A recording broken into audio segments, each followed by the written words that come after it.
Okay, this is our survival weekend. We built our own little structure. It's not quite complete. This is the first day. I guess it took us a couple hours to build that. We need some more foliage for the roof. Here's what we're going to use to cook with. we tried to make a rocket stove using stones from the creek because we want to burn efficiently and we don't want to send up any smoke. So we'll see how it works. Justin's going to stay in this this little structure we made, and I'm going to stay inside my little tent, but he can let us know how it goes. Okay, now we're here trying to start a fire with flint and steel and a piece of charcoal.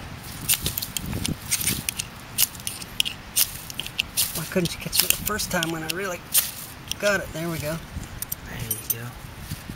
Now the objective of this is to catch these leaves on fire. Oh, that's hot. And then add some small kindling here as the fire progresses.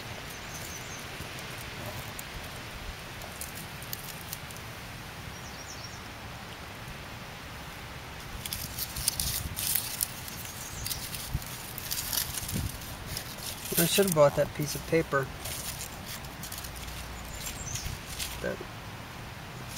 I see smoke. Think it's gonna catch? I think so. Either that or it's just going to keep smoldering leaves.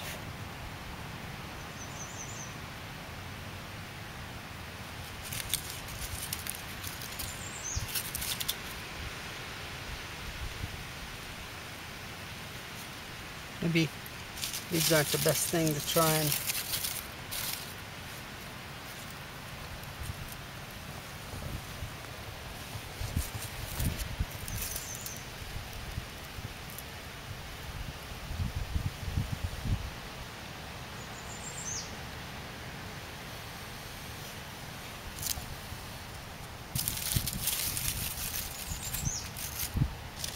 Alright, Justin. Use your Boy Scout skills. Tell me what I'm doing wrong. Okay, here it is once we got it lit. It doesn't burn perfectly, but it burns pretty well. See the flames licking up here to this pot. Problem is the flames are coming out the front when you really want them to go back there where the pot is.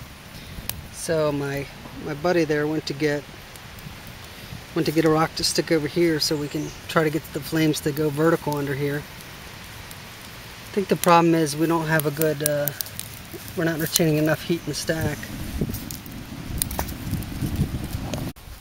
Okay guys, check this out. We used our little nature-made rocket stove to boil, how much water would you say that is? 2 quarts? 2 quarts. Probably took us about 45 minutes to be fair. Here's our little rocket stove. The flames for the most part are being drawn in there in the heat chamber and up into the pot. Every once in a while you got to give it a little blow, and sometimes when the wind blows funny it puts it out, but we boiled our water almost naturally. Okay guys, I just wanted to show you this with our little rocket stove. Justin caught a crawfish and we're cooking it up in my little aluminum camp pot. It's a shame that we got to cook them alive, so sorry about that guys, but here we are cooking them. Too bad we didn't get a whole meal. Okay guys, look at this. This is our crawfish, and he's probably been cooking on there for 10 minutes and he's all red just like a crab or a shrimp. We think he's done, but we're going to cook him a little while longer. Okay, this is the cooked crawfish. Justin's about to eat it. I'll show you a shot of that. Okay, here we go. Justin's about to eat the crawfish we just cooked. It's our survival weekend. You're supposed to suck the meat out of the tail. Thanks for that info. I got a stitch in my side. Look at that. Hold on, let me get in there. It's not a bad piece of meat there, actually. How'd it taste? Pretty good, actually. Really? We gotta go catch some more. Okay, I just want to show you guys this. This is one of my little alcohol stoves, and this is my first time actually using it in the field, and it actually works very well. I made a new pot stand for it. but it boiled this big thing of water, ouch, in probably 10 minutes, which is really good. So I'm about to cook a meal on it. I've got another stove I'm going to try too.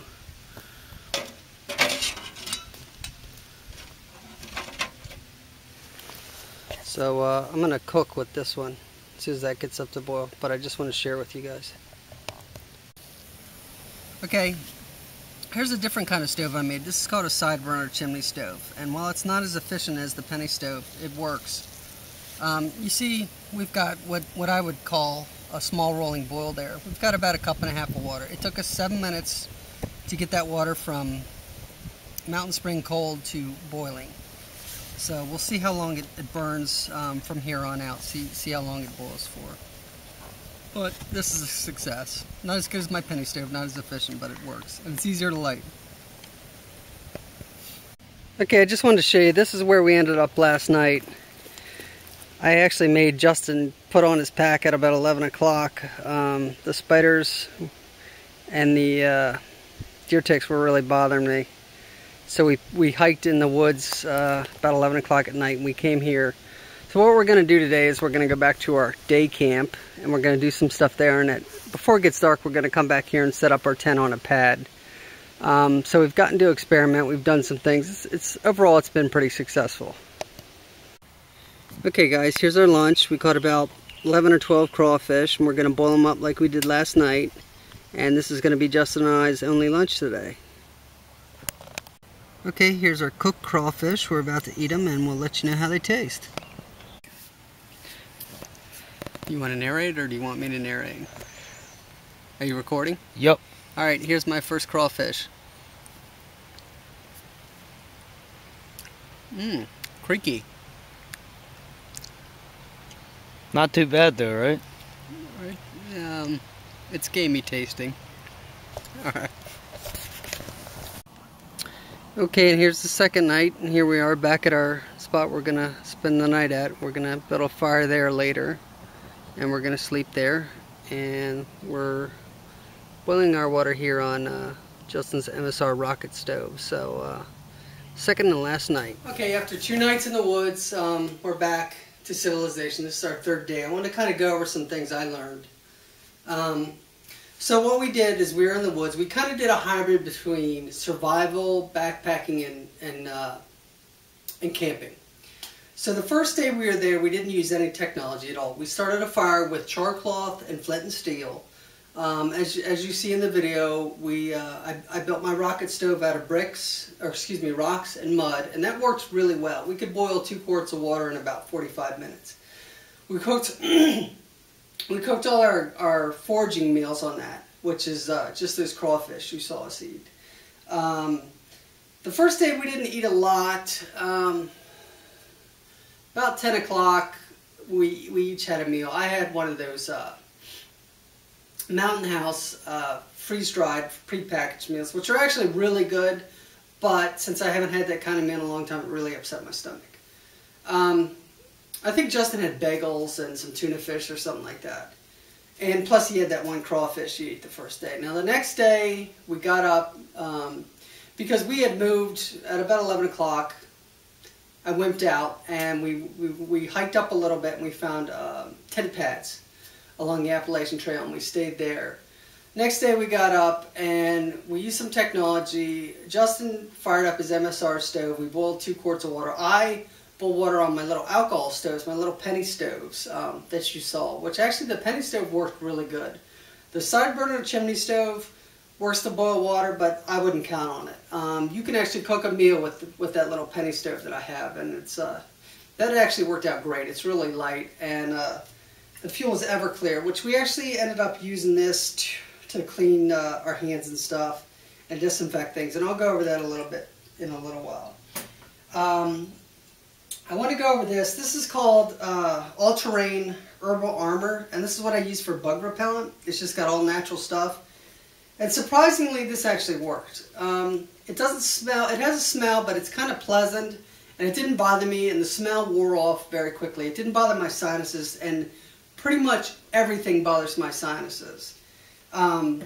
this didn't bother my sinuses. It wasn't really objectionable. It lasted about 3 hours, and it actually kept the bugs off. I've got a couple mosquito bites. Might be from last night when I didn't put it on, but I think it did the trick. Now, DEET for me, every time I put DEET on, I get all clogged up and stuff. So this all-terrain natural herbal armor actually works. So maybe you want to pick some up for yourself if you're like me. Now, there's a couple issues I noticed in both survival and for backpacking, and that is cleanliness. That is an issue.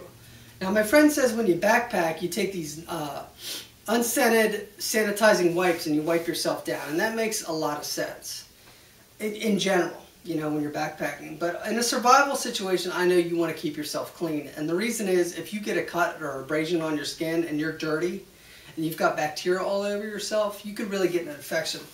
Which I actually did. I didn't get an infection, but I jammed my leg into a log, and I got a scrape there. Luckily, I guess I was clean enough I didn't get an infection. But the one thing I really discovered, especially in a survival situation to do, is to keep your hands clean. When we eat these crawfish, my hands stank like nasty creek crawfish almost all day. And what we finally did is we poured whiskey on our hands and we wiped it off, and it completely eliminated the smell. So that was kind of nice. So cleanliness is an issue both when you're backpacking and in a survival, and especially keeping your hands. Now when you cook with, and Justin pointed this out to me, you got to keep your food, you got to keep your utensils clean. So when you eat a meal, you got to really work hard and make sure that you get your utensils clean.